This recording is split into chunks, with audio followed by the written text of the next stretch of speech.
everybody. You were listening to episode 2, season 2 of the X Appeal podcast. Yay! So what's new in your world, Julien? Nothing. I just got back from Coachella. I was working. At least you were working. Yeah, I wouldn't go for fun. Have you ever been there like for funsies, like recreationally? No? No. Never. No, Well, you seem like why? It's like people don't go there for the music. They go like for Instagram to wear their little outfits and just tell everybody they were there, take a picture in front of that Ferris wheel. In front of that damn Ferris wheel, right? That's all I see. How many people do you think are like fighting for that one photo where it's like, I don't know. Yeah, it's so stupid. I'm glad you say that. I took Jared to Soho House last Friday, and I realized, oh my God, this is perfect. This is a perfect time to go because all the Instagram D-bags are at Coachella right now. Yeah. So good. So what was your experience like? I mean, I worked for Tao Group, so they had pretty big parties, and I mean, it's kind of like the events themselves were really cool. Yeah. But just the experience of working them was just bad. Like I left Thursday midday because I was driving 2 coworkers of mine. So like the thought process was either we drive Thursday midday when everybody's working, right? And then there shouldn't be any traffic, or we drive at night, like at 9 p.m. because in my mind I was like, nobody's going to drive. Nobody's going to drive at 9, get there Thursday at like 11 p.m. and pay for a full Thursday at a hotel to stay because you would have to pay for that whole day. So it's like they would drive out Friday. Okay. So we didn't know. I was like, okay, you know what? Let's go during the day because people are working. It took me 5.5 hours to get there. See, that's why. Like, it's just not worth. It's not the drive. The drive out there is not worth the time that you're spending. So bad. And then where are the bathrooms? Where are the bathrooms? Are they all porta potties? Do you have to squat in the desert somewhere? Do you have to dig a hole? Like, what do you do?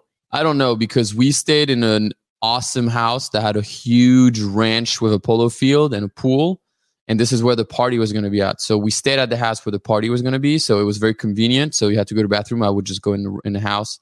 But if you're poor and you're just there and and you're just there to go to the concert, then you're standing in line for a dirty porta potty, probably high on Molly and sweating your balls off. During the day, it was super hot. And then at night, it was windy.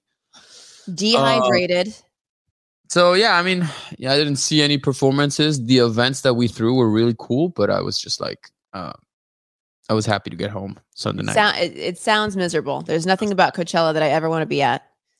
No, I'd be more into and like the people who are my age, right? Like the people who are like, in their 40s going to Coachella. Like who exactly do you think you are? Like, it's creepy at that point.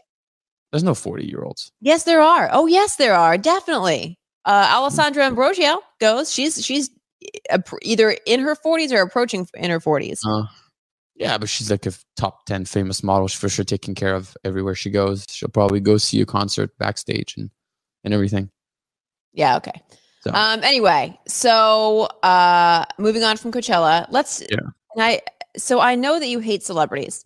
You've made that known. I hate that. It's not. I don't care.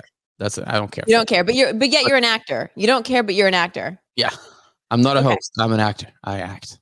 Okay. Celebrity gossip. Yeah. Celebrity gossip. I keep seeing, and I know what we're talking about. It keeps popping up on TikTok. All these clips of Johnny Depp doing this deposition, and they're hilarious. What are the clips? Because I'm not on TikTok. I don't see. It's just him being very sassy with the Amber's attorney. Because they talk to him like he's like a 4-year-old, and he looks at them, he's like, yeah, I already said yes. You've asked that question like 3 times. And you can hear the audience laughing. And there's something about her taking a shit in his bed.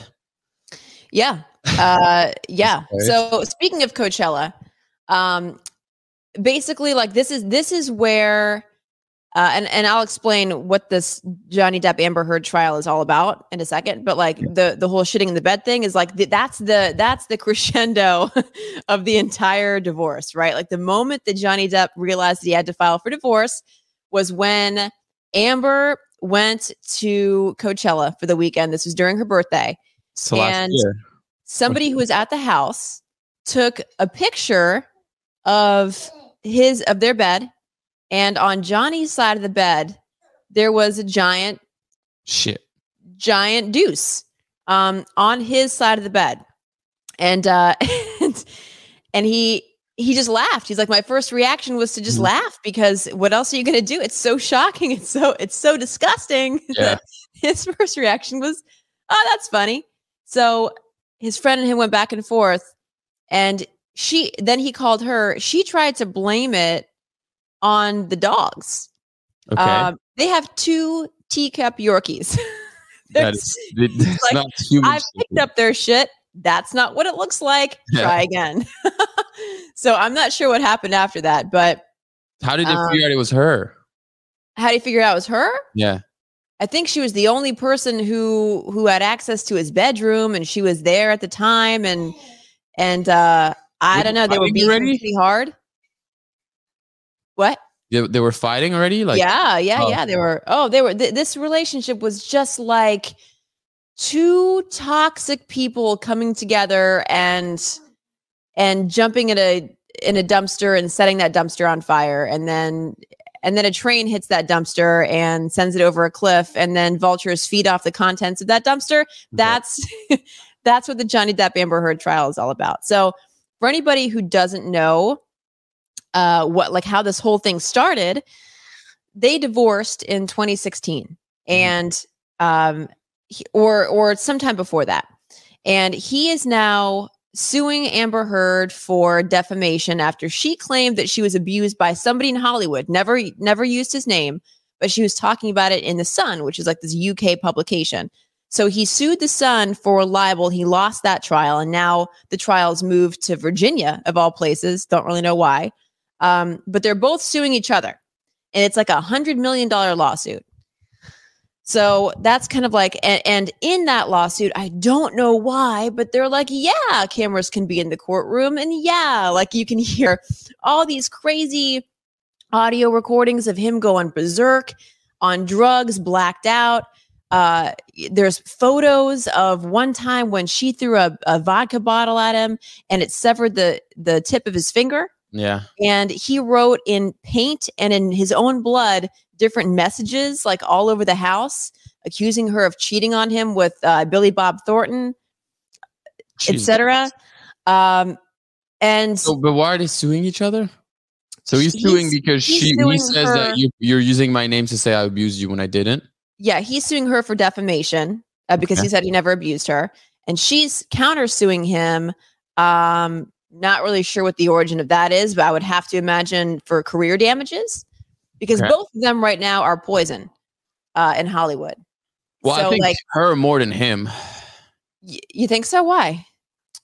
I feel like just generally speaking, like men tend to overcome this. Like people are more forgiving. Society was and more forgiving to men when it comes to stuff like that. Like, oh, you did that. Ooh, see, I don't know. I don't agree with you there. I feel like he's going to get.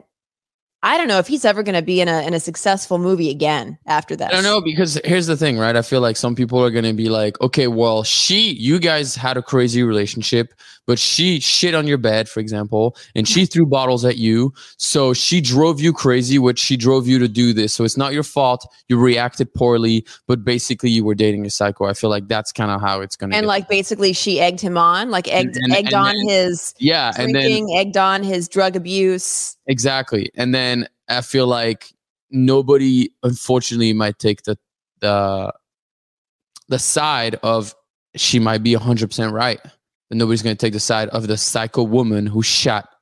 See, and that's the psycho woman narrative, like the woman who drives a man crazy. I kind of feel like I would agree from some of the people who I've talked to. It seems like she's the one who's like uncontrollable, and he tried to pacify the situation and it didn't work. And that's kind of the narrative right now. But if you and listen, whatever you want to believe, cool. But I do think that like you're dealing with two people who might not have been abusive or toxic on their own, like in other relationships, but somehow they like came together and it was just an absolute shit show. Like I kind of think that's what this is, because in the trial, Johnny said that he had never abused anybody in the whole time that he had been in relationships before her. But in the trial, they brought up all these text messages that he had sent back and forth to his friends, to his assistant, talking shit about his ex-wife or ex-girlfriend, Vanessa, the mother of his kids, calling her a cunt, and all this shit that he. Yeah, go on. It's Vanessa Paradis, right? The French. Yeah. I could barely understand what you said just there because you said it's so French, but that's Vanessa. So he called her a see you next Tuesday. I mean, that seems to be his like word of the day. I feel like he uses that word like we use the word, I don't know, like we use conjunctions. Like that's his word. But it kind of got me thinking, like, what about all the text messages that I've sent back and forth to people? If you take those out of context, and like all this shit, how much shit have you talked about an ex, about a friend, about someone you don't like, using like crazy language? Has that? I mean, I'm sure that's had to have happened to you. I'm sure, but I'm not like, I'm sure nothing crazy would come out. Like I'm just like, I don't really talk shit like that, to be honest. Okay. Well, good for you. and if I really have to like talk about something, I wouldn't text it. I would call. Because you don't want that shit on record. I guess so. You know that like whenever you delete, it's not really deleted. Like it's there forever. Yeah. Sure. I don't know. I'm trying to think. I mean, I don't know. I don't think I've ever been in a situation where I have a falling out with someone that pushes me to really like actively shit talk about them. Yeah. Well, you just don't really seem to feel much about really anything. Yeah, I'm dead inside, basically. You're dead inside. Yeah, I would agree with that. But I mean, I don't know. To me, it's like a fascinating case study, and like how two hurt people, because they were both like abused in their childhoods, like how two hurt people can come together and hurt each other. And that's an expression, right? Yeah. Hurt people hurt people. That's a real thing. And like if you normalize abuse during your childhood, you're gonna work that out on somebody else. So like, I kind of want to like shift this towards like relationship stuff, but it's like, I always like think about it like, if I'm in a relationship and my partner decides to get violent with me. Yeah. As a man, what am I supposed to do? Because if you hit me, I'm technically allowed to hit you, but if I hit you, it's not gonna feel the same. Yeah. Because you're bigger than the man. Yeah. I also feel like I hate seeing women hit a man knowing that the man can't hit them back. Right. So he's like, because it's like, I wouldn't be like, when I see sometimes, on YouTube, whatever, you see crazy videos like this. And I'm like, I mean, yeah, he hit you. When you see the woman wailing on a guy. You hit him first 3 times. He told you 3 times to stop, and then you don't. And then he pushes you and you hurt yourself. Like, how do you feel about that? Because it's like, if that was me, I would probably grab my partner and like grab them as strong as possible, pin them to the ground until they come down, and not use. Well, so that, twists, that's it's like, yeah. I mean, that's something that he brought up. He was like, so she said that she had bruises all over her face because he headbutted her. Yeah. And he's like, I wasn't headbutting you. I was like bear hugging you, like restraining you from punching me because you just wouldn't stop. Yeah. And so I do think that this is going to sound so bad, but And I am in no way, like, I don't think that anybody should be hitting on anybody, just for the record. But if a woman attacks you and won't stop attacking you, yes, the first thing you should do is try to restrain yourself. But I can understand if that would trigger a man into fighting back. Yeah. Because I've seen it before. Women will just wail on this on a guy, and what? Because society says he can't. I mean, I'm sure. What are you just going to let yourself get hit over and over and over again? I'm sure in court this holds for men, right? Because she was hitting me. I asked 3 times to stop. It didn't. So then I have to, I had to stop. Yeah. I don't agree. I mean, I don't agree with violence, period. But I know how people can lose their tempers. Like, I get that. How hard would you lose your temper if your girl was just like slapping you in the face and punching you and kicking you and throwing shit at you and like scratching you and spitting on you? I mean, you're a human being. Yeah. So there's something, and I just tried it right now. I saw actually a video about this, and it's like there's like this kind of like double standards here, or it's like, I guess a lot of things are fair for men, generally speaking, in today's world. Like, women tend to suffer a bit more consequences, but when it comes to verbal abuse or women hitting a man and a man fighting back, it's always seen like the man is always poorly portrayed. So like, I just Googled on my laptop, what to do if my wife yells at me. I'm Googling it, right? I'm reading it. And then the first thing that comes up is you should talk it out with her and try to resolve the issue as soon as possible.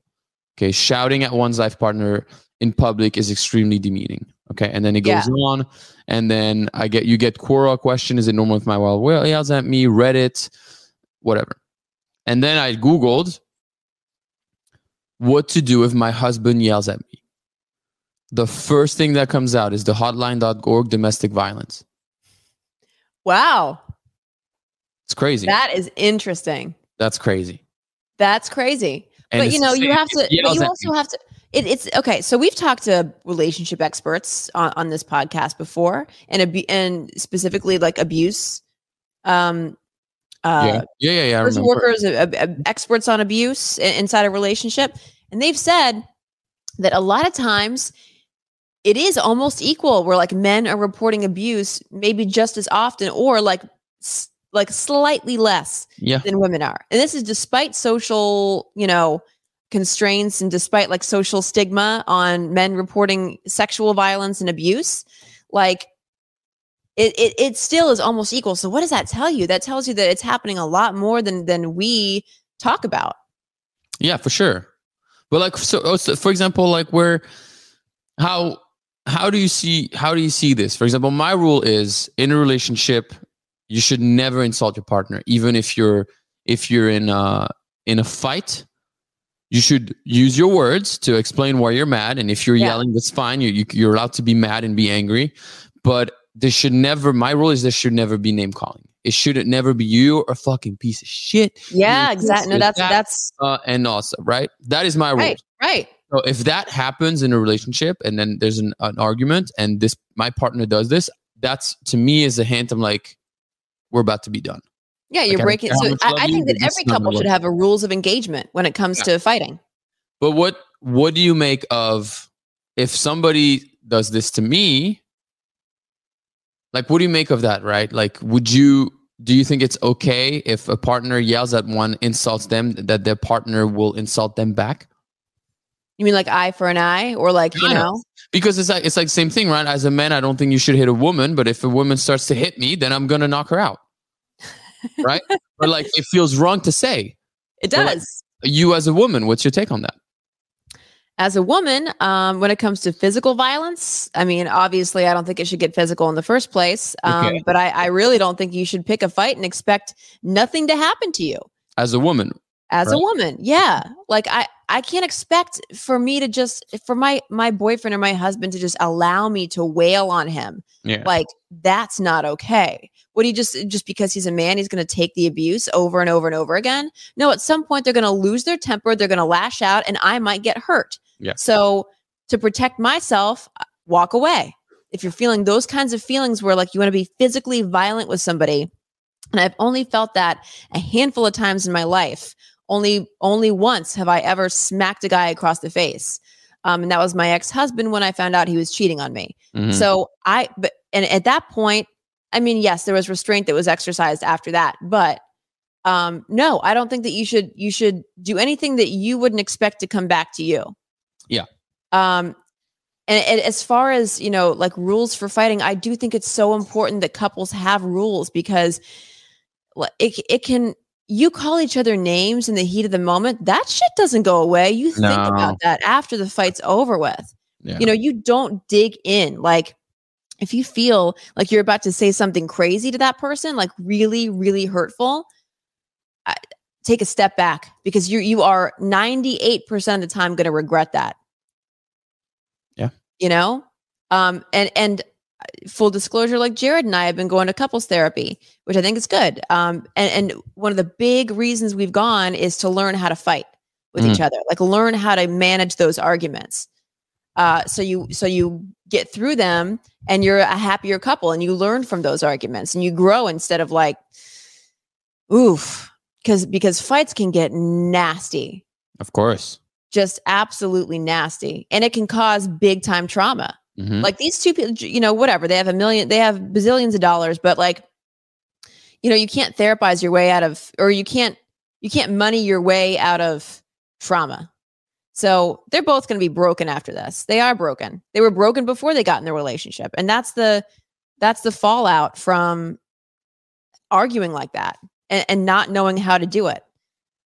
I mean, just as much as like there's beauty in a relationship, there's also so much ugliness that can come out of conflict that you want to be able to like manage it before it gets to be a big problem, right? Yeah. No, for sure. I remember I had this, it was probably like 6-7 years ago. There's a girl that I was talking to online and she lived in Santa Barbara.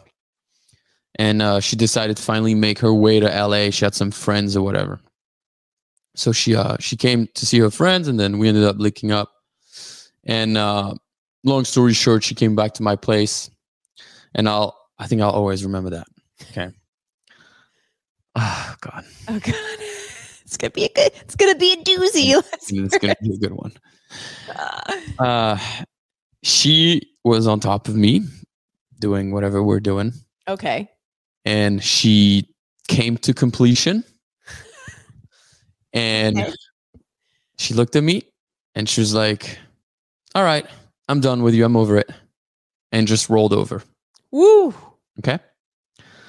So I'm obviously still not, finished, but I'm like, in my mind, I'm like, this. Wow. She didn't even care. Yeah. This bitch.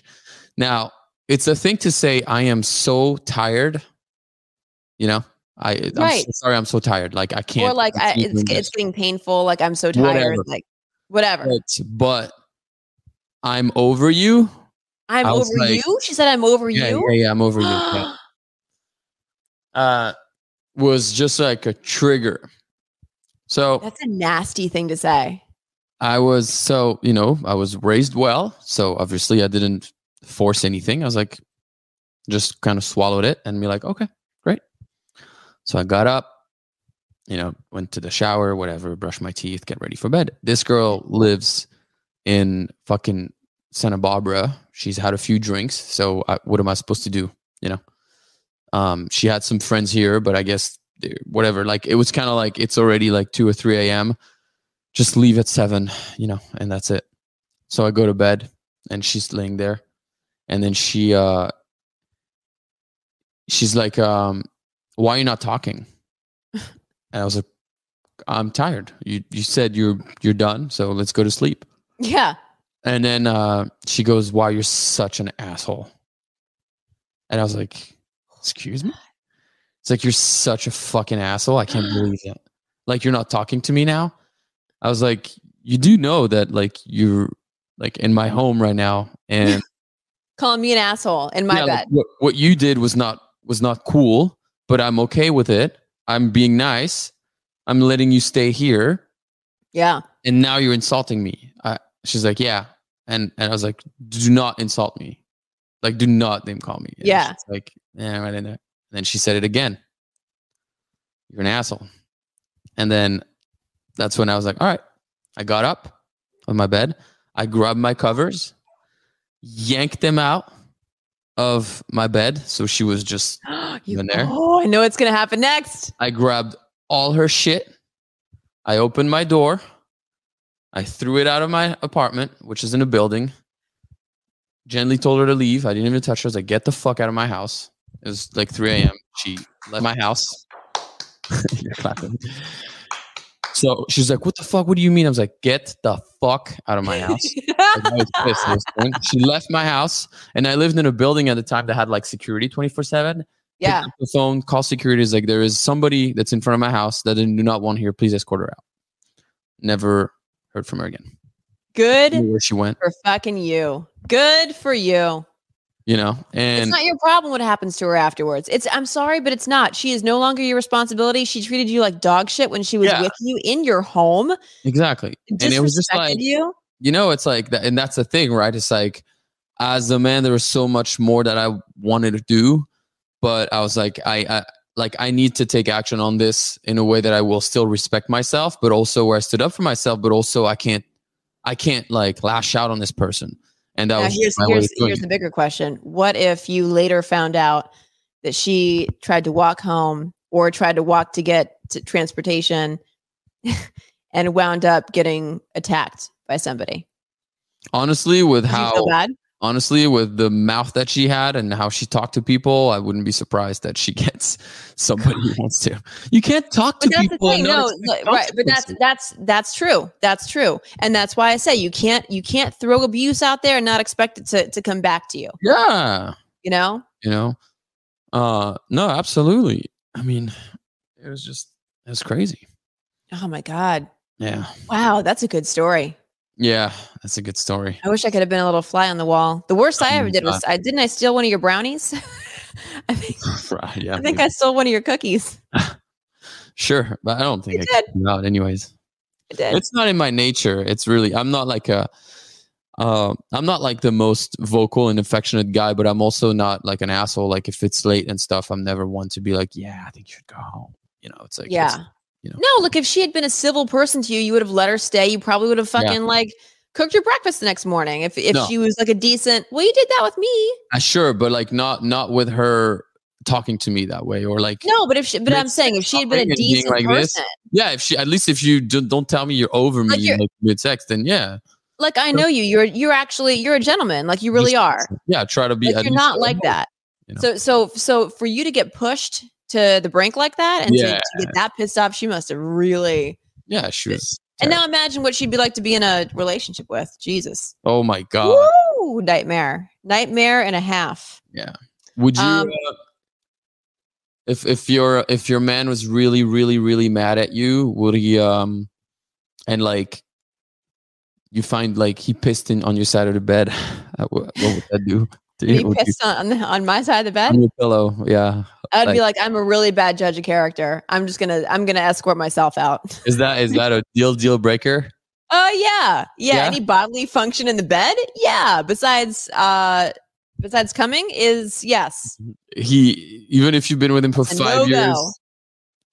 And it's just what? one time. You've been together for 5 years. And he just spontaneously decides all of a sudden, like something, you guys had a major argument or whatever, and you just like you pull his penis out and he's piss on your side of the bed.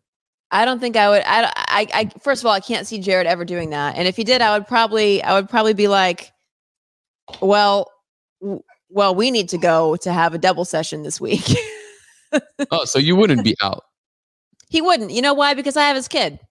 Sorry. Okay. Yeah. I have the ultimate the ultimate bargaining chip. You want to fuck on me? Don't fuck on me. Yeah. He's not going to do it. It's not going to happen. All right. I'm good with ending things there. Yeah. And my crazy story. Yeah, for sure. I love that. I love ending on a crazy story. Hell yeah. All right. Great. Well, next episode will be question of the audience. So that should be a fun one. Yes. And yeah, guys, do not hesitate to send us any question that you have so we can keep doing those. Bye.